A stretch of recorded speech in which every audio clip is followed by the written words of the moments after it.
everybody. I'm gonna go ahead and kick us off for tonight. So, anyone who, can you guys hear me fine? Is this okay? So first, happy 2015. I hope everyone had a good holiday, and I hope you're kicking ass so far in this year. I first want to give a shout out to Capital Factory. They always, and they have supported us for a long time. They give us a space and they make it really comfortable and let us have really big crowds like we have tonight. How many people are here for the first time? Raise your hand if this is your first time coming out to the meetup group. Awesome. We have a lot of new faces and then a lot of familiar faces. So how many people here would consider themselves actually to be growth hackers or growth marketers? Maybe it's not your official title, but you feel comfortable with doing that. Raise your hand. Okay, some of us. And how many people here right now have a funnel that they're measuring and are actively working to get more people into it, optimize it, or just produce more at the end? Raise your hand. Okay, good. So I think you guys, for both the people who don't feel comfortable saying they're a growth hacker yet, and for those of you who are doing it, I think there's going to be a lot of really good lessons from Team Aceable. Before jumping into the presentation, you guys might have seen on the meetup group that last week we had a special event. We hosted a Norwegian entrepreneur who is going across the US and doing a lean board game. It's called Playing Lean.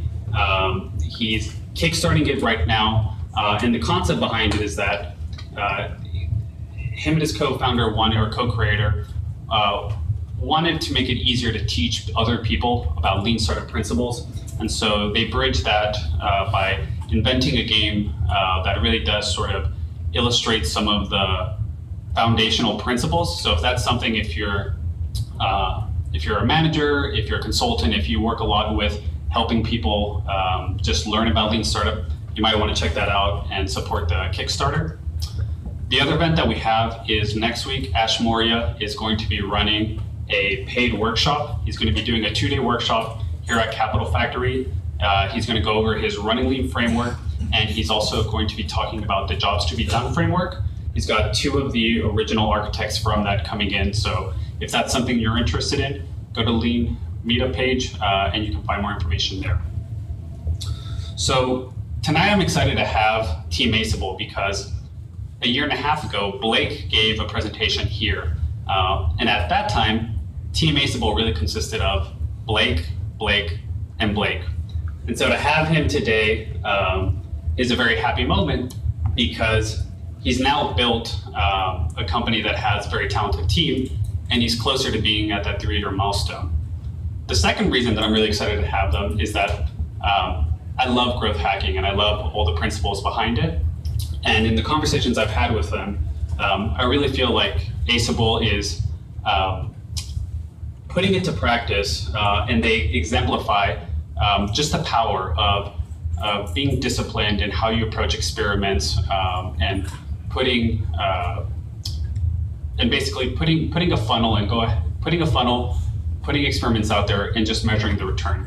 So they may not have all of the answers of what needs to be done, but they have a process to go out and to find that. So I don't want to spoil anything that they're going to dive into, so I'll just turn it over to them. And please join me in welcoming Blake and Travis.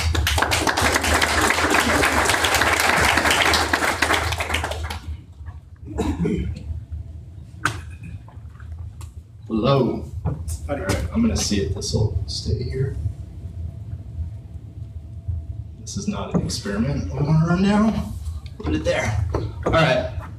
Does anyone know what this is other than a baseball field? A field of dreams. Build it and they will come. I learned that's not true at all. So 2 years ago, it's almost been 2 years, it's kind of crazy. I was up here and I was talking about my startup, and at that point, same company technically, but it's called 60 Seconds. Well, let's back up. So today we want to talk about a customer acquisition machine. It sounds great. Today as a company, we have pieces of this machine. Some of it's working really well, some of it's not. And the point of today is we just want to be super candid with y'all. tell you what we've learned. By no means are we experts. I'm sure some of you in this crowd know it better than we do. But every day we come to work here, we work at Capital Factory in the back corner, and we try our best to be disciplined about process and running experiments and seeing what works, what doesn't, doing it quickly and iterating, etc. A lot of the pieces that a lot of you know. But again, I will reiterate, we are not experts. We just practice this as much as we possibly can, and we've learned some pretty cool stuff. So to start, I'll give a super quick story of how we came here. So May 2013, Lean Startup Meetup. The company's called 60 Seconds. We had not gotten into Capital Factory, the accelerator, yet. It was just me. I say we all the time because it's a lot less lonely. So at that point, we were making trivia games for nonfiction books. And I was going to take every nonfiction book in the world and make it a trivia game. But I didn't know what I didn't know at that point, and it was a super low price point. Really hard to make money, couldn't acquire customers for how much we made from them. But thankfully, I learned that before I ran out of cash. So we were able to, through a lot of the support of Capital Factory, pivot directions. I hate the word pivot because it's used every day and it's just kind of annoying, but I guess we technically did. We stuck with mobile, we stuck with education. We just focused on things people had to learn. So today, what we do as a company is unsuck required education. So think defensive driving. It's miserable, it's awful. Well, 2 weeks ago, we released our second product, a defensive driving app. It's funny, it's convenient. We've learned a lot and we'll get into that. And then the other product we released last May, almost a year ago, was driver's ed for teenagers on an app. And that's what the majority of this focus will probably be, because we've had a lot of successes, but also had to learn a ton. And it was super painful at points, and it's been really exciting at others. So today we're a team of 12. We've raised over $1 million for our seed round. We're growing pretty fast, and things are going well. So I'll break down some of the mechanics before we get into the real growth part of that. Looking at our stage, I would say this gold star is where our stage is. We've validated product market fit, and I'll define actually, whenever speaking at a lean event, if you can pull from an Ashmore book, you'll do well for yourself. So in a second, I'll pull up a definition of what product market fit is according to Sean Ellis. Right now, we're trying to get this transition to growth. We're probably going to use some acronyms. We'll try to be careful, but lifetime value, or LTV, CAC being customer acquisition cost. How do we get a good ratio there where we can, the end of the day, put $1 in and get $3 out? We're getting closer and closer to that every day. So when we look at our company, I put us right around here. So I also committed some, before we get to product market fit, these are real numbers. If you get to know me, you can ask me questions after. I'm super candid, transparent, probably too much so. So this graph, this chart, is our first 14 weeks of having our driver's ed product out. And if you see, there's two pretty clear, well, they're clear because I put big circles around them, but there's these 2 points in this graph where we were doing so many things. I mean, this is like people talk about the depression of startups. Well, this really, really, really sucked. This sucked a lot too, but thankfully we had this A and this B point. The A point, so our driver's ed product, I know y'all didn't come here to talk about driver's ed, but I'll be super quick. Teenagers don't buy driver's ed, their parents buy driver's ed. We didn't realize that on day one. So our first inflection point was where we let parents start buying driver's ed. And then we also let them start buying it online for our mobile app, which is kind of a marketing messaging conundrum, but we solved it enough that we removed a lot of the friction from the buying process. That was our first little bump. Second bump around this time was we changed our price point. I thought I could just release a product that seemed far superior at a higher price than what the market was. I mean, it seems like the dumbest thing you've ever heard. Like, really, Blake? Come on, you can't do that. I agonized over it for weeks and was like, I'm the worst marketer ever. Well, what we realized was some of the higher end of that market was actually our competitors using price anchoring for different products that they were selling. And we can go into, you can ask questions about that, I'll tell you, but basically we dropped our price from $150 to $100, and the results were pretty obvious. But we were running tons of experiments in here, and most of them failed. So we got to this point, and it was like, okay, you know, this is break even around here. This was spending around, you know, around that ratio that we wanted, 35 cents to make $1. It's like, all right, so let's start talking about growth, and then also where we at product market fit. So this is the quote I was gonna bring up. I'm not gonna read it to everybody, but what we did, I'll let you all read it through real quick and then start saying how we looked at it. So if anybody is anybody familiar with Mixpanel? Cool. So Mixpanel has a feature that allows you to survey users of a mobile app. I believe it works online too, just we haven't had to apply it. But we can run surveys. So we started running a survey to figure out a net promoter score. You know, we had top of the funnel issues, we had conversion issues, but for the people that converted, did they appreciate what we built? Did they like it? Could we make it better? Where did we fall?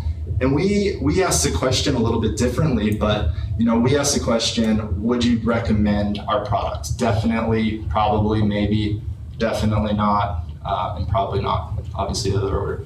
And what we found was 80% of the people would definitely recommend it, and 18% would probably recommend it. So we actually were building something people like. And then I got this email. This is a snippet from an email, and the emoji got in the way, but you know, emoji's always getting in the way. But you know, you get emails like this, and you're like, I think we've actually built something that people like. So this is when this, and yes, I'm bragging, so thanks for letting me on stage. So this is when we're like, okay, I think we built something people like. We're making money off it. We seemed at the beginnings of an engine. Me, at this point, we had a team of 5. I was the only marketing and product person. But it became abundantly clear it was time to start looking at growth and seeing how can we ramp up the beginnings of what it looked to be like a machine. So, and I'll toss this over to Travis in a second, but you know, you hear the term growth hacker. I don't know where a lot of people stand. I'll let Travis get into the definition of a growth hacker. I think the first couple of times I heard it, I was like, really, you're just a marketer. Come on, get over yourself. But when you look at growth, and I threw some fun pictures in here, you know, it's not a magic potion, and it's definitely not a silver bullet. I think a lot of people think there's some magic out there when looking back on what's got us here today. And you know, at the top of the graph, right when we were hitting break even last summer, was just lots and lots of work. Lots of listening, lots of discipline around running experiments, but it all had to fall under a process.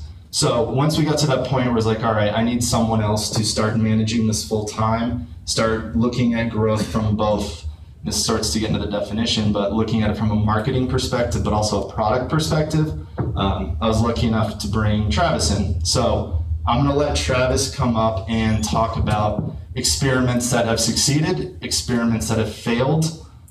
You know, candidly, the ones that have failed at like, they're 2 weeks old, so they're pretty fresh wounds. But I think whatever we can do to help you all learn. If you have questions at the end about just the startup road, any of that stuff, I'd love to answer.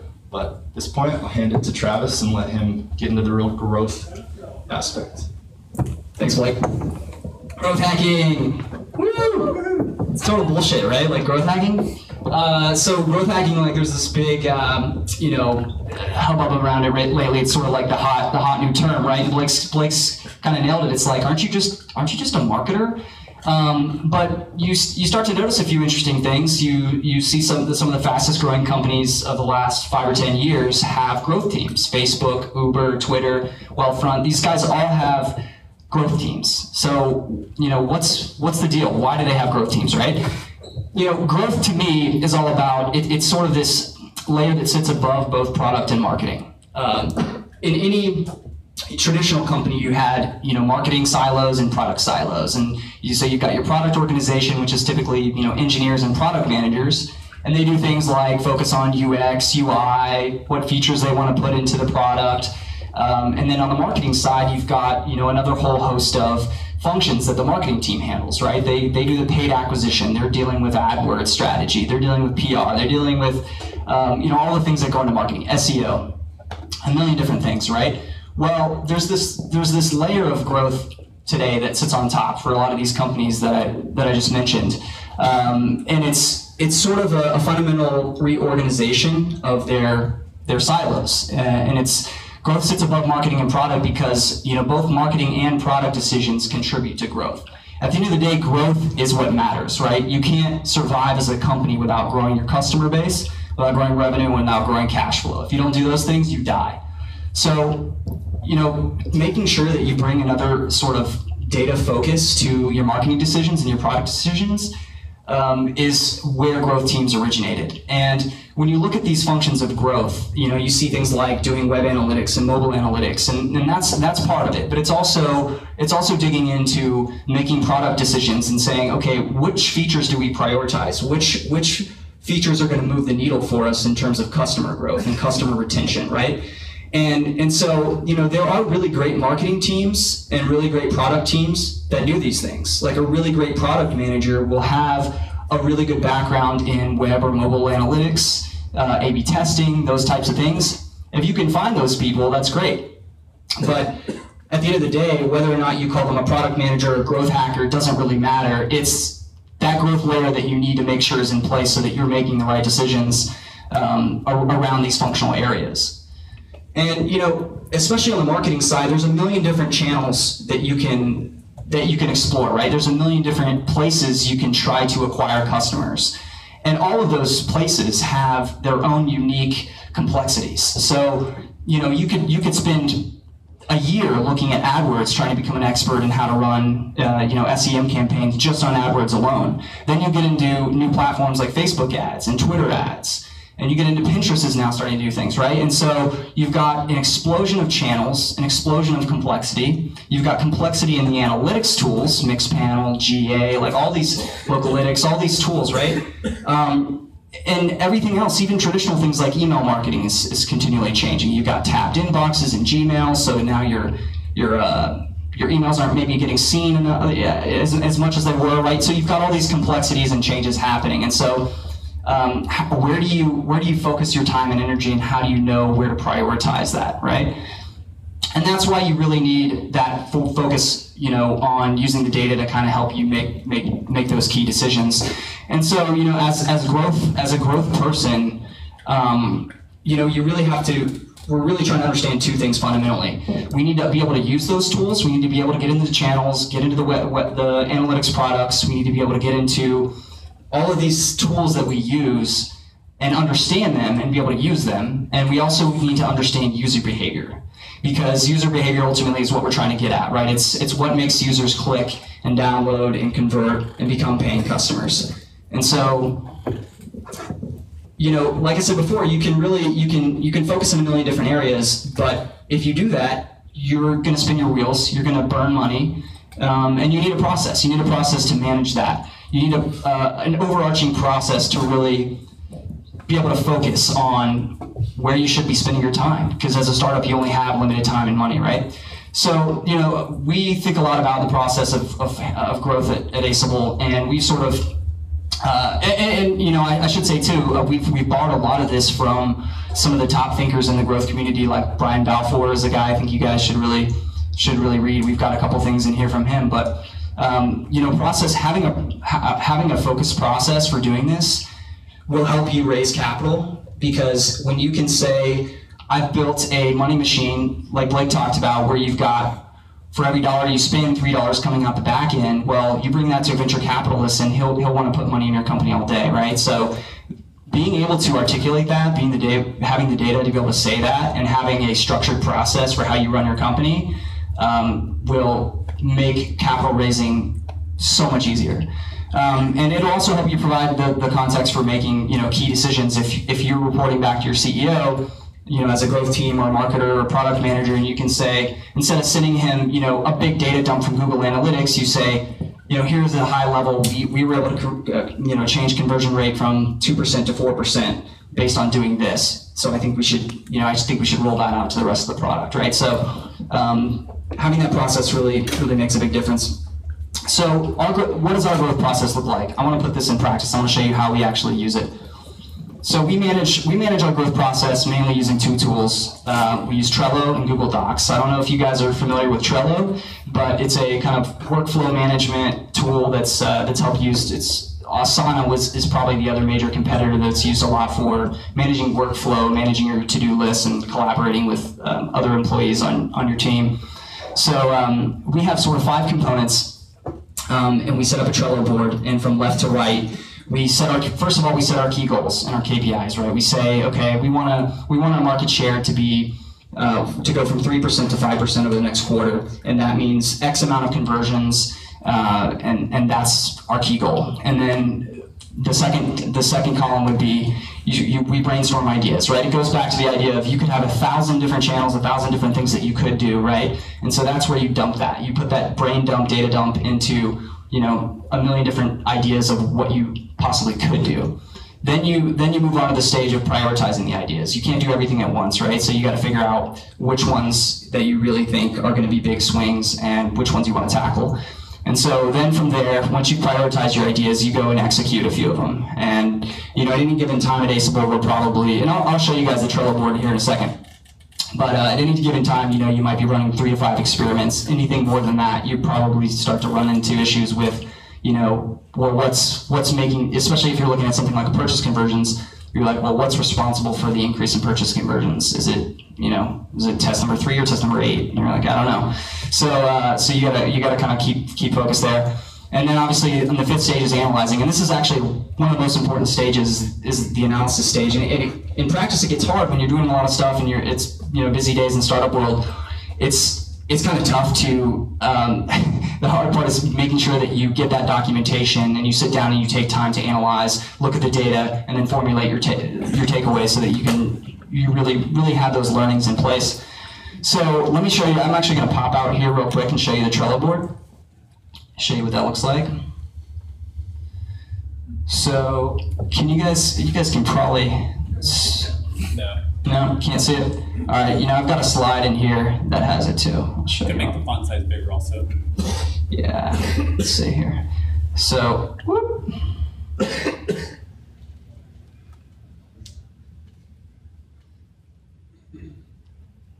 Oh, you can put a fly in on here. Okay. Animations. I do. All right, so this is our basically our growth board. So you can see what I laid out there in the steps. You've got our goals on one side. That really doesn't change. We set our goals monthly, quarterly, annually, but that doesn't change that often. Most of those are quarterly goals. This is our actual board, by the way. And so you've got a brainstorm section here. I mean, we've got a lot of stuff in here, right? We talked for our driver's ed product, we've talked about things like reaching out to teen Vine stars for paid promotion opportunities, right? So we'll go recruit these Vine stars and have them, maybe strike a partnership with Aceable and say, hey, if you push Aceable on your Vine feed, we'll give you $15 for everyone that converts, right? Stuff like that. Exploring Tapjoy, which is a mobile app network we could advertise on. Optimizing our App Store page to make sure we've got the right copy and images in our Apple App Store. So when someone goes to that page, it's interesting enough for them to click and download. So these are all in the brainstorm category right now. This is stuff that we may or may not do, but it's there, right? And so it's a really important stage to have. You want to be able to think of creative ideas and think about things, and that's kind of where a lot of the growth hacking stuff, was.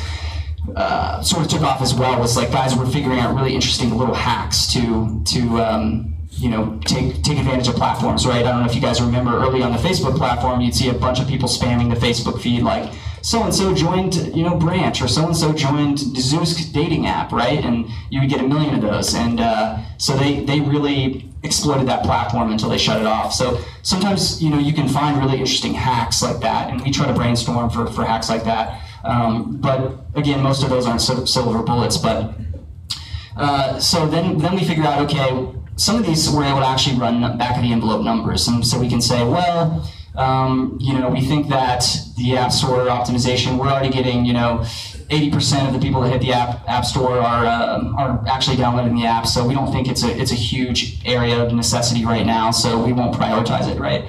So, but in the next category, you've got what we've prioritized, right? And so we're, one of the things that we're prioritizing is doing postcard mailers for our defensive driving, some of our defensive driving folks. We've got some lists of people who have received traffic tickets, and so we want to actually test out physical mailers to those people, and we've got their addresses, and we don't know what the conversion rate, we don't know how many will see that postcard or even look at the postcard and convert, but it's a prioritized experiment that we're about to run. Then we've got our experiments that we're currently running, right? And so we've got things like where we're running a Twitter keyword targeting ad on for defensive driving. We've got anyone who tweets about getting a speeding ticket or hashtag pulled over by the cops, right? We're going to target them with an ad on Twitter. So that's currently running. And then we've got a couple things in analysis phase. We really won't talk a lot about that, but then we've got analysis complete, and you can click through and actually click on our. We've got our data in a Google spreadsheet. That's not going to click through because it's a slide, but I will show you that in a second. So let's look at a successful experiment example here. Over Thanksgiving holiday period, we decided to drop the price of our driver's ed app from $99 to $79.99, and we ran a bunch of paid promotion campaigns, paid Facebook ads, and had a specific landing page on our website for the Thanksgiving sale. And we also did a bunch of email marketing to our existing base because we've got a bunch of people who have either signed up online with accounts or downloaded the app and haven't actually purchased the course yet. And so we've got a lot of capability to email people that have already at least some familiarity with the product. So we wanted to push on a lot of those people and say, okay, if we drop the price, does that matter? Does the price drop matter to you? Will you convert? So very successful test. Over the Thanksgiving period, we had our purchase to install rate went up more than 2x. Our overall purchase rate, which is probably what really matters there, is basically doubled from 3.2% to 6.5%. So of the users who visited, either downloaded the app or visited our webpage on aceable.com, the 7-day average prior to the Thanksgiving period when we dropped the price was 3.2% of those people that visited or downloaded would buy, and it was 6.5% over the Thanksgiving period. So, and we had a 90% increase in sales in the Thanksgiving period. So it was a huge win. And I can, if you guys want, I can show you some of the more detailed data on that as well. I think our LTV to CAC ratio went up from like 2x to 4x, which is great. You're putting $1 in and getting $4 out. Like, take that all day. So a failed experiment example, right? So this was pretty recent. Like Blake said, our defensive driving product is out now, and we had some ideas about what we wanted to hit or what we needed to hit. If we're trying to get early on, if we were trying to get a 2x LTV to CAC ratio, then we get about $35 blended for a student who takes our defensive driving app. That includes the cost of the app, and then some people who choose to do expedited shipping and that kind of thing. And so that means the student LTV is $35 at a 2x ratio. That means our customer acquisition cost can only be $17 or less. And what that translates into, we have some data from driver's ed about if they install, what percentage purchase, right? And so if we can get someone to install, then they're we were thinking about 12.5% of installs would actually purchase. And so that meant that we'd need the maximum cost per install would be $216. And so we needed to hit somewhere, around that $216 cost per install for Facebook ads and our Facebook app install ads. And so we ran this campaign, and we spent $565, and our cost per install was $12.29. That is not good. That is not good at all, right? So we reached 71,000 people, and we basically just threw a bunch of money into the trash. We got 46 installs. I think maybe a handful of those, 3 or 4, maybe actually purchased. So we didn't even come close to covering what we spent. Travis.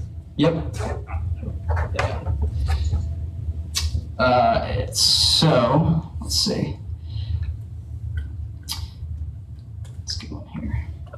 See if we can actually find the sheet.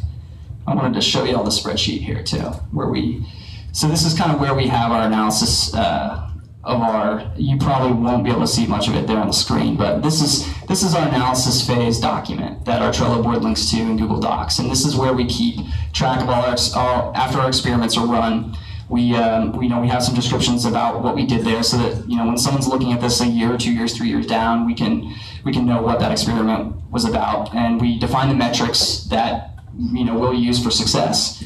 And in some of those cases, like for an email campaign, it might be email opens. For some things like the cost per install ad, it was or for the app install ad, it was cost per install, right? And so you kind of to figure out what metrics matter for the test you're looking at.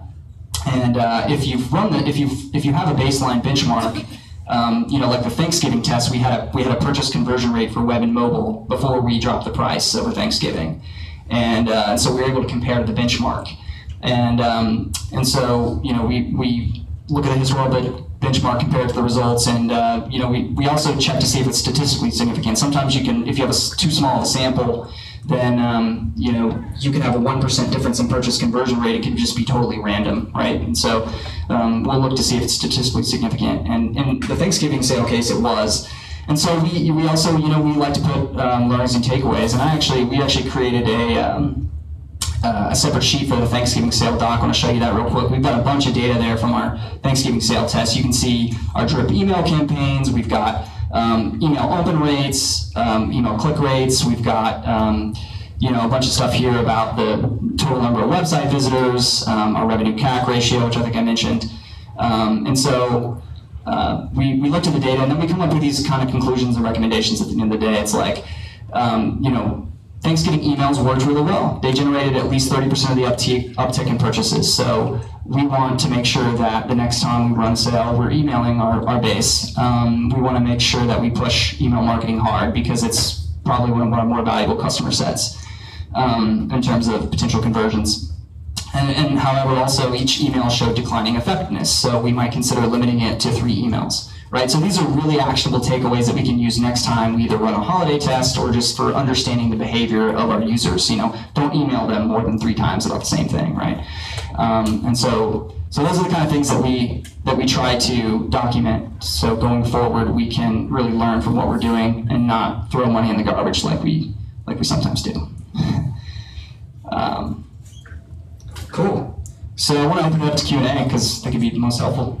On that last slide, where are you guys compiling your data from? Are you using various systems? Is it from the Google Analytics? Where are you guys compiling that data from? Yeah, exactly. So we've got a tools thing on here too. So for analytics, it would be for the website, it was Google Analytics. For the app, it was Mixpanel. We use a mixture of tools too for things like heat maps. Like we use Aceable, which actually shows us videos of our user interactions in app, so we can go back and see where a user's clicking, are they getting confused by a certain screen.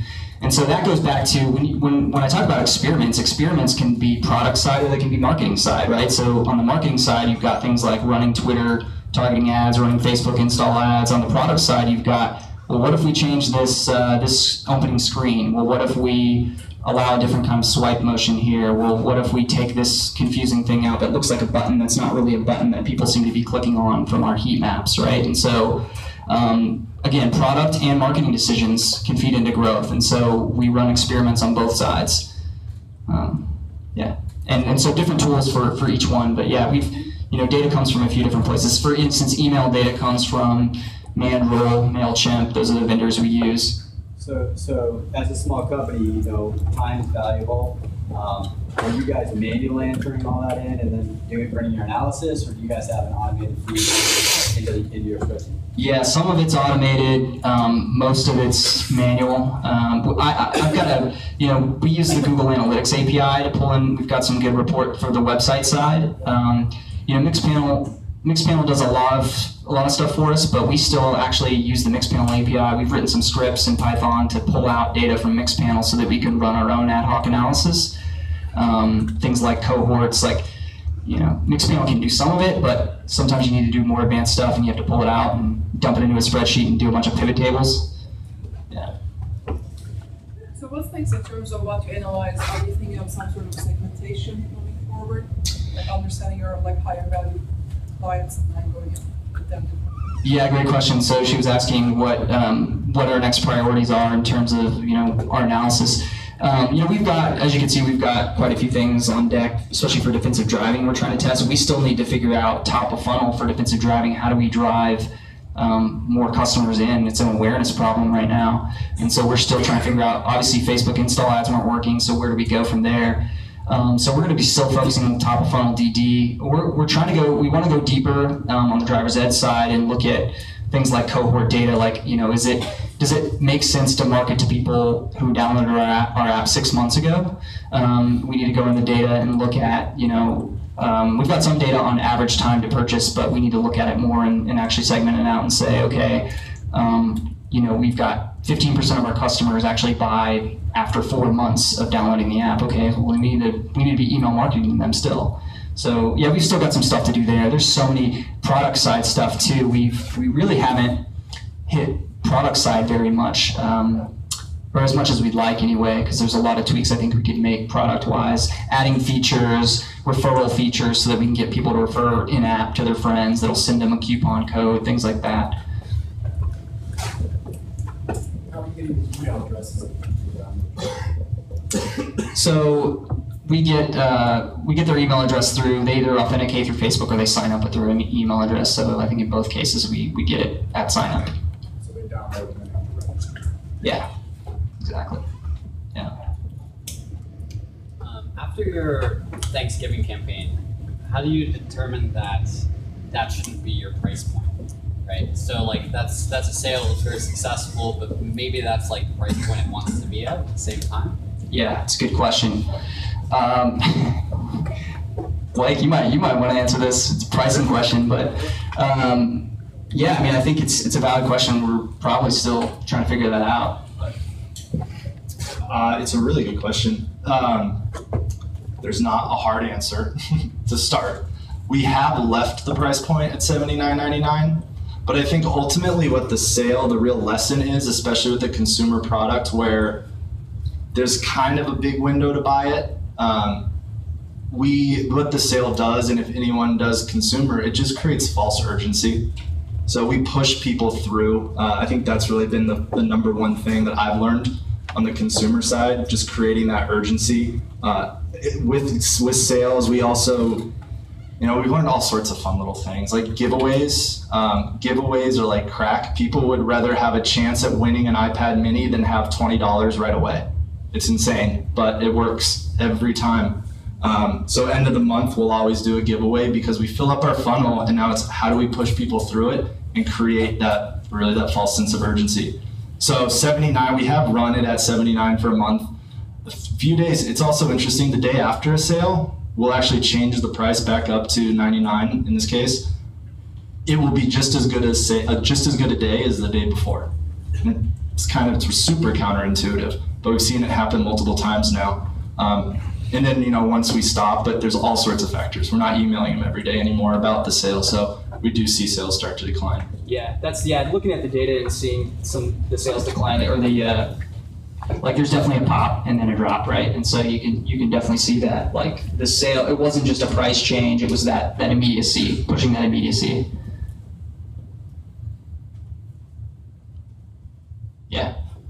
Well, something you said earlier, you were talking about not being able to do as many product side growth hacks versus marketing. How do you kind of develop a mindset to say, okay, this is a product issue, I need to fix that, versus, it's a marketing issue, I need to use marketing tools and tactics to fix that? On the product side, a lot of it comes from talking to customers, right? Yeah, so, being a startup, we had, until 2 months ago, we had 1 mobile developer. Now we have 3 developers. So if something wasn't a customer issue, a bug or something just in the process, we just don't have the resources to really dive into product yet. From a marketing standpoint, we've done little things around product. There's just an example, students now, as they go through the course, an alert will pop up and say, hey, would you like to tell your parents about Aceable? Enter their email here.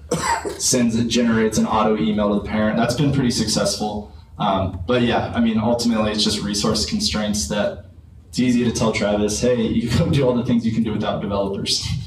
So just to be honest. Hey, for guys in the back, there's a couple spots up here. If anyone wants to have a seat, there are a couple chairs. Did you do any unique value proposition testing, and whether you did or not, consider that product or marketing? Both, I suppose. I mean, it was product driving the positioning. Before we launched, we looked at our unique value prop. Early on, it was, we were the first to do this through a mobile app, so that was kind of the obvious one that we could really drive.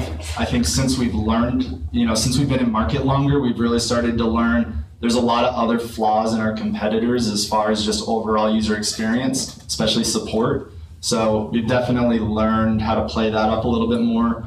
I don't know, does that? Did you do any purposeful experiments to test your unique value prop?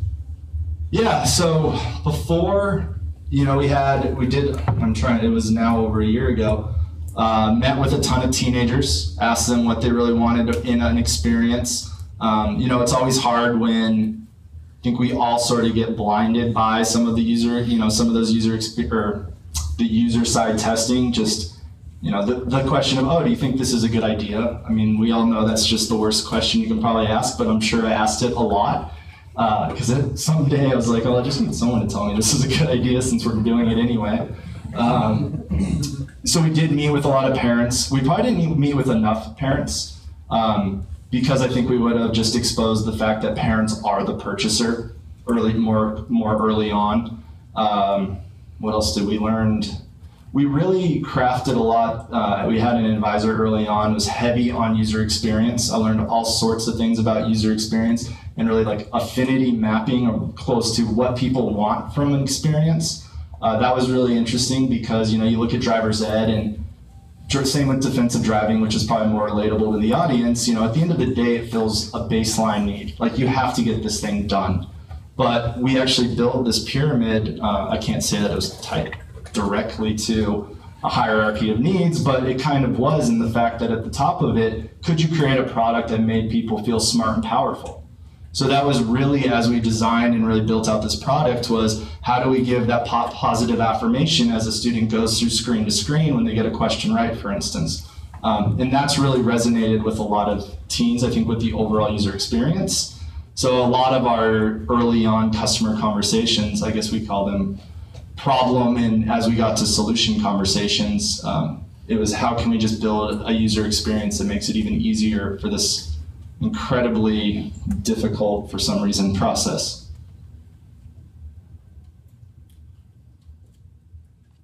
It seems like there's a bit of an attribution gap in your kind of two conversions are getting people to download the app and then getting them to purchase the course. Is there a gap between, like, say you run an experiment cohort, you get people to download the app, but you don't know if that cohort is purchasing? It seems like you were like, 12%. Tend to. Do you find that that's an issue, and is there any way around it? Yeah, it's like you work at Aceable right now. Look at Travis, because yes, that is by far our biggest problem. We have, and if anyone has a great solution to this, I'll tell you what we're doing, but we still haven't cracked it. We get into this, we pay for installs. We can do the math. We know about 75% of installs turn into user accounts. Our user accounts are in Mixpanel. Part of the thing that makes our funnel more complicated is take Clash of Clans, for example. Obviously, they're doing lots of things very, very, very right. They just drive people into the app. They know they have a conversion rate in-app, and they purchase in-app. They know all of those numbers because they're pretty easy at that standpoint. Our problem and our challenge is it is far more, we have our driver's ed app is $100. If someone buys it through the App Store, we're paying Apple $30. We're not only paying Apple, if you all run small businesses, cash flow, those magic words, Apple pays 60 days later. So we try to push everybody we can to purchase our course through the web. Our web purchase process interfaces with our backend, so it's seamless now for the user, which took a lot of time. But so we have this weird funnel where we pay for an install. As soon as they install, we try to hit them with as many things, taking them out of the app to the web and have them then convert there. So we don't know with 100% certainty yet, and we're getting closer every day. Let's say you have a user that clicks on a Facebook ad, costs us $3, they install, come through, and now they respond to one of our email drip campaigns, taking them to the web. We never know that purchase happened from a Facebook ad. We are using a service called Adjust now, and it's not perfect yet, but we're getting closer. Adjust will actually tell us in Mixpanel where that user came from. So we'll know in Mixpanel that they bought online, but they originally came from a Facebook ad, and not just a Facebook ad, we'll know the campaign they came from. So that's our biggest mobile attribution. Right, mobile attribution has been kind of an emerging field for the last 2 years that's still not there, because someone goes to the app store and you lose referral data, right? And so Adjust has a way of cooking them and figuring out that they did come from this Facebook campaign, but the data that we're getting is maybe 70% accurate. So yeah, I mean, to get us to where we have a pure machine, we need to know those numbers tight, because then it makes it much easier to go, I'd spend $5 an install if I knew that campaign would have a 20% conversion rate. But that's our biggest challenge right now. So if anyone has an answer, I'd love to hear it. Yeah. I have a question. That's okay too. What have been your biggest channels or most effective, cost-effective channels for customer acquisition? Yeah. Google, Facebook. Using everything I just said as a caveat, because we don't entirely know. Facebook installs, that was our first big one. We got them to the point where you get $3 an install. That's in driver's ed. So for driver's ed, I'm going to stick to driver's ed because the DD numbers make me sick right now. Yeah, as you saw, DD Facebook app installs are not cost effective for us. And it has to do with the audience, right? We can target teens between 15 and 18 in Texas, target a male, female. We can get very targeted. We know that it's a very high likelihood that anyone between that age is going to need driver's ed, right? But on the defensive driving side, it's 18 to 65, and we don't know if you need defensive driving now, if you ever will, if you know anyone that's going to take it, right? And so it's a much more general audience on the DD side, and And for us, I guess because everyone's company is different, everyone's product's different. Our biggest competitors have SEO and AdWords. That's all they do. And affiliate. So to us, for driver's ed, it was, well, what other channels can we go play in that we don't have as much competition? Which I think anyone telling you how to run a consumer business is you have to find that channel that's unique to you if you're really going to stand out. So I had to take a defensive driving class, and it was like a Texas State page with a list of all the different companies that provide online. Yep. So there wasn't a way, like there was no, I mean, it didn't take too much time. I just went down and clicked on one. Right. So how would you target me? That's what we're learning every day right now. It's upstream a little bit. It's getting people just to know the brand. Defensive driving is definitely much harder as we're learning. However, one of the things, it's really the long-term focus for the business, which will kind of answer your question. I don't have a direct answer for you yet, because if I did, we would have showed you a successful experiment around it. SEO and AdWords are the biggest. People just go and search. Right, I'm just saying most do. And on that page, we've tried to put things like, Aceable driving mobile app. We're the only one on there that says Aceable driving app, mobile app, right? And we're actually the only approved native mobile app for defensive driving and driver's ed in the state of Texas, and actually in the country, which is kind of amazing. And so that's a unique value prop right there, right? And the whole thing about convenience, being able to take it when you're sitting in line at Starbucks, or when you're, we have ads where people are sitting on the toilet looking at their phone, right? I mean, that's how you would take it, right? You get 10 minutes done here, 10 minutes there, watch Netflix while you're doing it on your phone, right? I mean, that's a nice value prop for us, and now it's just an awareness game. And yeah, unfortunately, most of our competitors are making their money in AdWords because most people that take driver's ed do a Google search first, because all the companies are pretty much the same, and so they just do a Google search, cheapest or best or whatever, and online, and that's what pops up. But we think we've got some opportunities to really build some clout in social and potentially some referrals and partnerships that will help us too. Do you guys have any relationships with the courts? Yeah, that's. You get a mailer from. Yeah. Yeah, I mean, as you could imagine, since they're government relationships, it's a little hard to. Yeah. We get ticket lists, but we can't target people digitally right now. So we could send them postcards, but some of our competitors do that. So we're thinking about ways where we can differentiate ourselves with direct mailers. But if you guys have ideas, let us know. Sure. Just like curiosity, you guys have made experiments using content marketing? For example, have you posted like a photo on Snapchat since you want to aim for students so that parents can buy, or other type of video or something like that, articles? Yeah, that's a great question. Yes, just about content marketing, what we're doing there. Driver's Ed's an easy one for content marketing just because the process is really confusing. So we have infographics around it. I think one of the takeaways from this whole thing is nothing we do can really be in isolation. So we'll use a Facebook ad targeted at a population. Once we get people to click through, then we have ad roll and Facebook retargeting pixels to follow.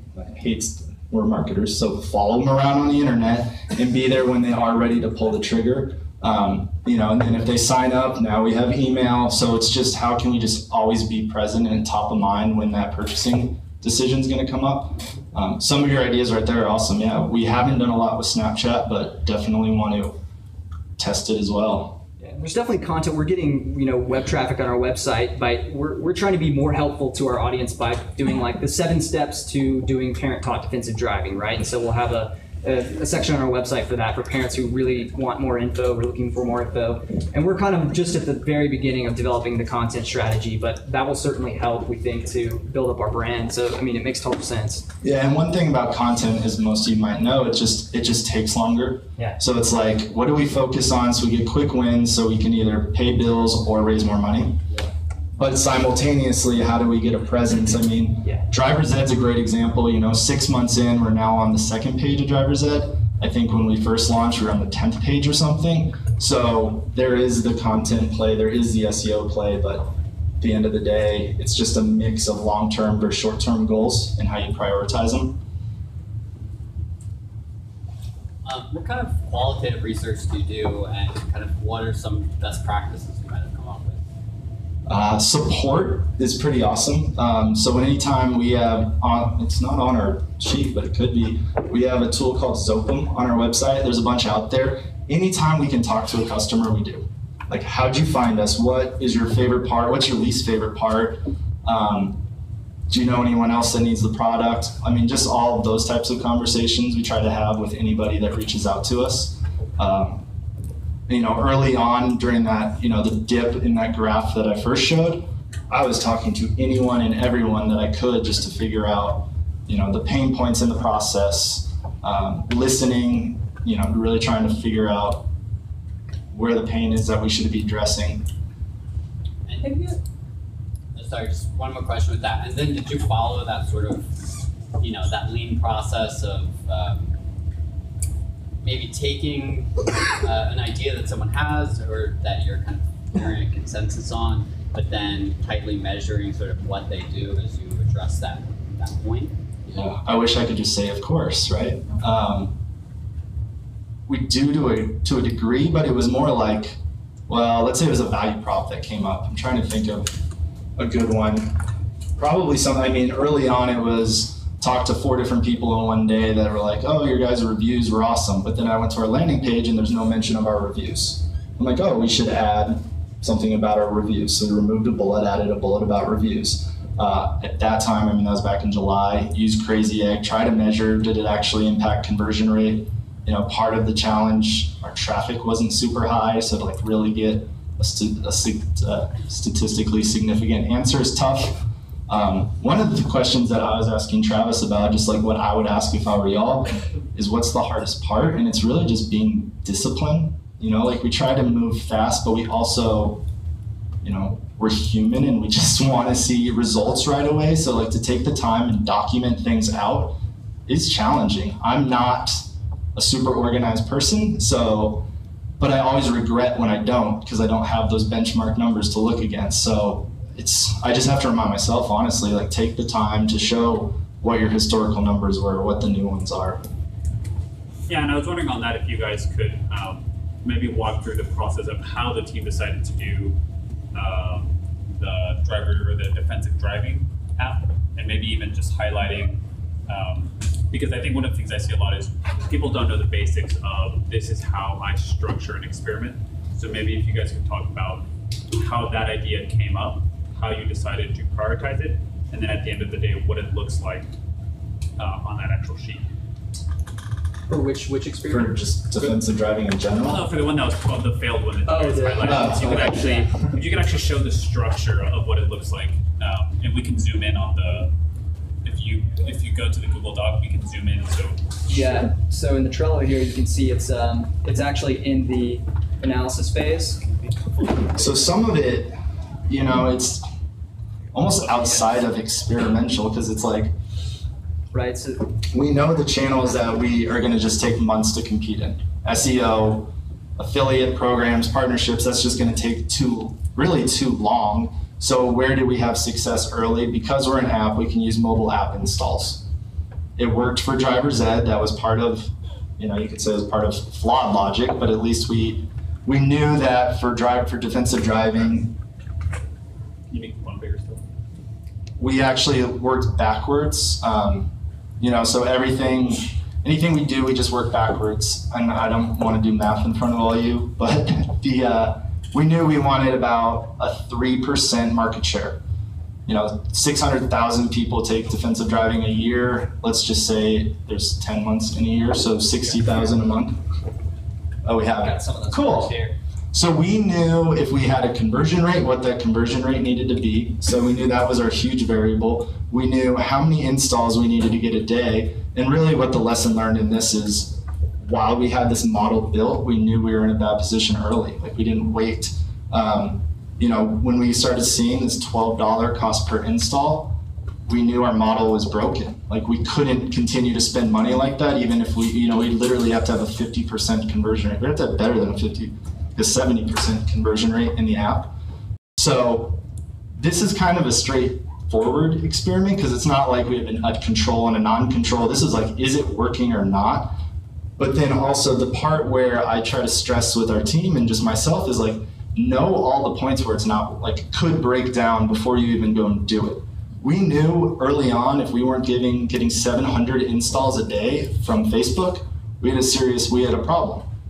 And quickly we learned, like, yeah, no matter how good the rest of the stream is, we didn't need to wait a month to find out we had a problem. We knew in a couple days we had a problem. So then it really let us say, okay, what are our next channels in line? And this is more specific to just launching a product, I would say.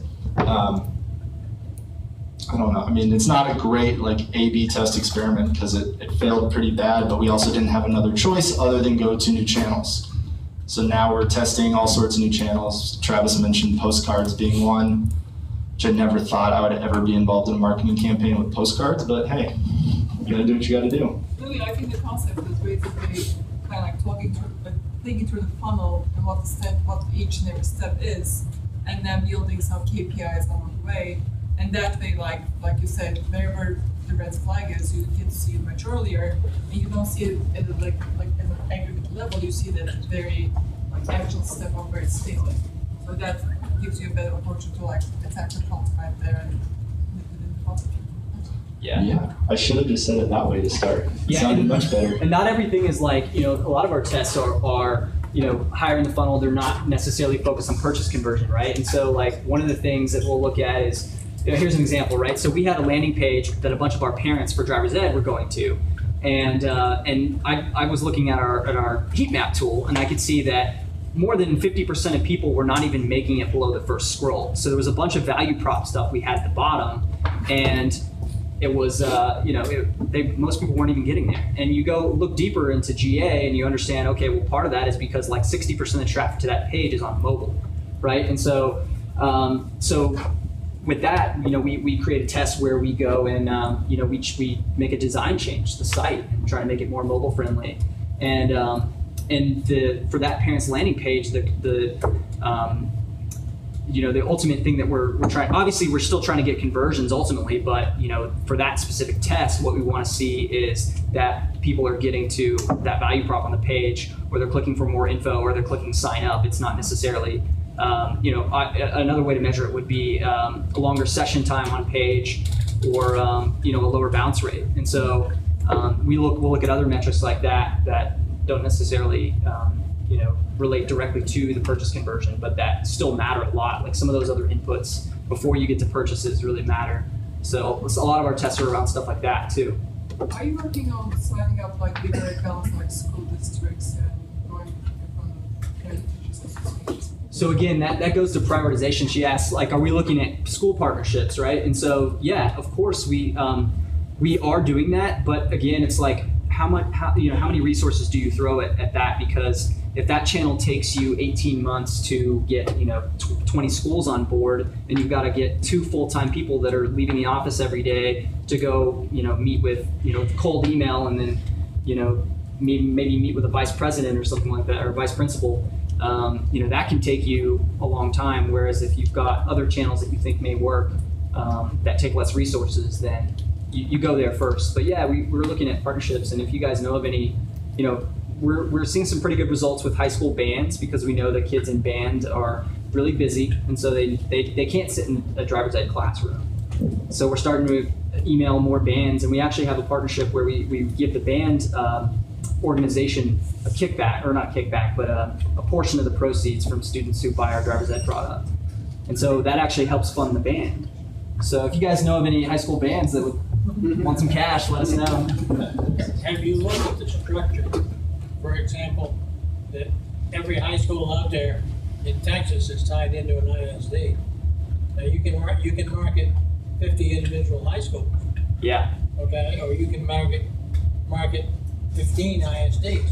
It's hard when you get to the higher levels like that to get them to, especially with schools, they're really loath to partner with commercial businesses, and so so it's I mean, that logic's 100% true. It's something that I work on probably more than Travis. Yeah.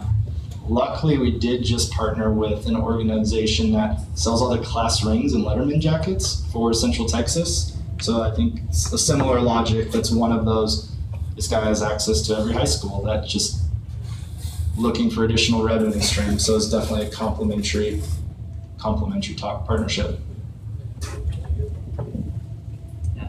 But you can tell already we've talked about a lot of things, right? It's hard to do everything in parallel at once. You kind of have to pick your spots. And there are areas like content where we're like, yeah, we want to go deeper content, but it's going to take us a while because we can't put 100% of our resources and time into it yet. Yeah, so kind of a follow-up on that, how do you balance those long-term things like content versus like your short-term, experiments that you could begin to see results right away? Right now, are you just saying for where our company is, we need to focus on the things that we can see results right away? Or are you trying to work some of those in as well? Is there a way that you balance those?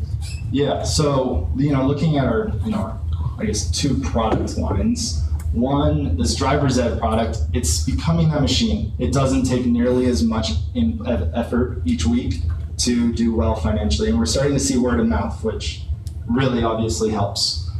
So then it's okay for defensive driving. That's where we put a lot of our effort right now. I mean, it's 2 weeks, it's been out for 2 weeks. I don't, as founder, I don't even have I can't be like, oh, it's 80, 15, 5 or some cool rule like that.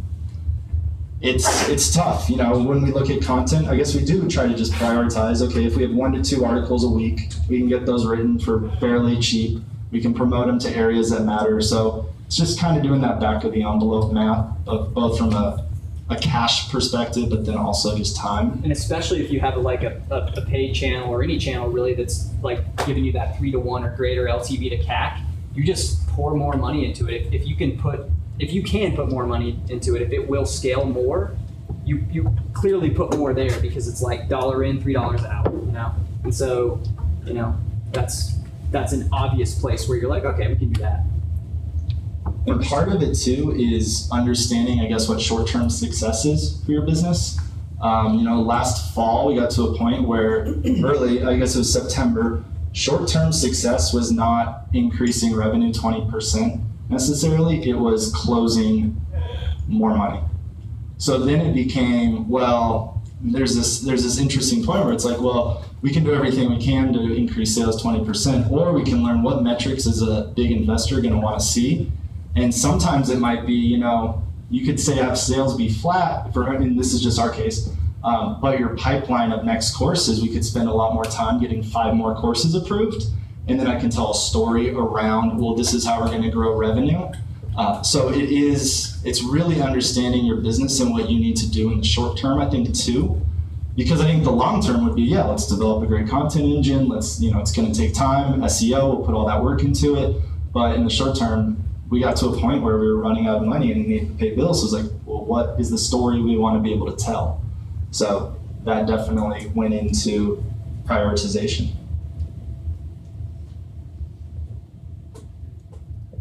What have you found are the bottlenecks for running the experiments? Is it developer time? Is it time for you to actually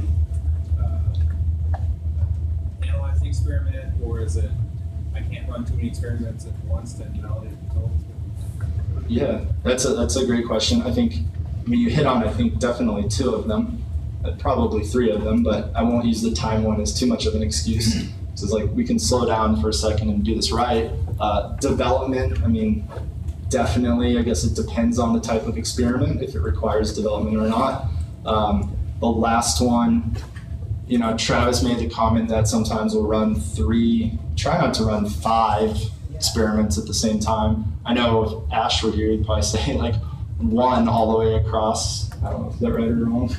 Yeah, we're probably on the high end right now because of DD, but normally we might be running 2 experiments at a time. And also obviously you can look at parts of the funnel that you want to run an experiment for. Like top of the funnel, run an experiment, referrals.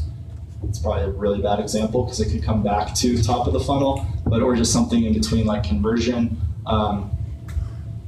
Other challenges, we can brainstorm about a lot of ideas. Types of things that we really need to be doing right now are like, what could give us a 1.5 to 2 or bigger swing? Like we're not at a stage where we can just say a 5% increase in revenue in a month is going to be meaningful. And the other problem is we still are at a volume of transaction where it's hard to really know where it came from. And that is a challenge for sure. Does that help answer? Yes. Since your experiments maybe have more or less diffusion and lag, for example, if you're doing something through snail mail, you may have things trickling in from it over a long period of time. Yeah. Do you have any rules of thumb as far as how long you run those experiments or test kits? Yeah, some of it goes back to the idea of statistical significance, and so there are certain tests where we can actually quantify it, right? So like if we know we're getting a certain amount of emails that we send out per week, and there are calculators you can just Google like statistical significance calculator, and you can see some A/B testing calculators that'll kind of tell you. And so some things like if we're testing email open rates, right? We know we need to get to a certain number of email opens, and we know it'll take us a certain number of weeks to get there. And so that helps us define how long we need to run it. That specific example, though, I was actually thinking about it this afternoon, and I don't have an answer yet because we have not gone all the way through that. So the way that this experiment's going to work, we haven't run it yet. For the postcards. Yeah. So we're agreeing on copy today. But yeah, you're completely right. On there's a call to action and there's a coupon code, because the coupon code being hopefully the way that we can tie it back to that experiment. But I asked myself the same question this afternoon. So if you have any, what would you do? One question I'd have is, do you have a expiration on that coupon, or is it for as long as they? We have not thought of that yet. Should we have an expiration on it? Well, I was going to say that's what the experiment was. Yeah. We don't have a baseline yet for postcard conversion rates, and so it's likely So there is an expiration window on the process. I guess that's where we could start. You have 90 days to take defensive driving if you get a ticket. So since this lead is coming from a ticket list, I think after 90 days, you should definitely know that window's closed. Yeah. I think one thing also, you guys, so when you're defining your experiments, you guys have a good sense of break-even points of costs, right? Like Yeah. you know, if I spend this much, I'm expecting this much output, and that a lot of times will help you ballpark whether or not an experiment is going to be worthwhile. Yeah, if we mail postcards and 3 weeks later, you know, we'll probably be able to say if that was a success or not, right? Like in 3 weeks, 4 weeks, maybe max, we can say like, yeah, maybe 1 or 2 more conversions will trickle in, but you know, essentially we'll know if we got a 10% conversion rate or 1% or 0%. We should hopefully have some gauge on it, whether or not we should still be mailing postcards a month from now. And with that product, going back to what Emiliano was saying, if we break even on an experiment, awesome, because we still need to drive awareness of what we're doing. We know our brand is unknown across the board. We just need to drive awareness. So if we're not losing money from something, I'm pretty eager about it. I mean, I know we can't have that mentality can't persist forever, and forever being probably a month or 2. But for right now, you know, I'll consider it neutral, and then it's like, okay, below that, I don't know. That's when it gets hard. Sarah. As far as storytelling goes and content goes, I kind of mentioned like short-term goals and looking at like success to find what the overall story is. Has there been an opportunity to kind of look at all of these different funnels where you're having these experiments along with what that overall story is, and look at the user activity and kind of give an overall like content strategy depending on where they're dropping in and their sales funnel? Have you been able to really look at content like in a general way after all of these different experiments and find stories that you're telling to get them to sales, or is it kind of like per experiment that you're putting out? I think somewhat like even with our paid campaigns, but also content, we like in aggregate, like a lot of the experiments will give us a really good idea of what our strongest value props are. And so like for driver's ed, for instance, you know, we know that like there were 2 or 3 things that really matter to teenagers, and there are ways that we market to them using like real images rather than like stock photos and things like that. And so like that gives us, like after a number of experiments, we do learn like pretty high overarching like lessons about like what the value prop is and how we market to our customers and who these customers are. Does that, I don't know. And overall, we do try to keep to a brand story. So with all these interactions, there needs to be consistency about the brand. I think our #1 storytelling avenue is probably email drip, just because you have more words, you have more the ability to tell your story a little bit more. But I guess for email drip, we do, every email has a coupon code in it. So we can do our best at least at measuring who's converting from what during that drip. I don't know, does that get close to answering your question? I'm thinking along the terms of like marketing automation, right? And having like high-level messaging versus kind of talking more specifically, whether it's geographically or what. I'm curious if there's a way to like pinpoint what you're saying to each person, what their click-through rate maybe is on that. Yeah, that's definitely, we're definitely not at like marketing automation. Like we've got some behavior-based notifications that we send out through Mixpanel and things like that. But we're just on the we're just on the very like front edge of marketing automation. We may get there yet, but it's definitely like a little further down. It's the holy grail though, to be able to message your customer at the right time, like depending on the stage they're in, like customized to them. Like that's marketing gold. Like.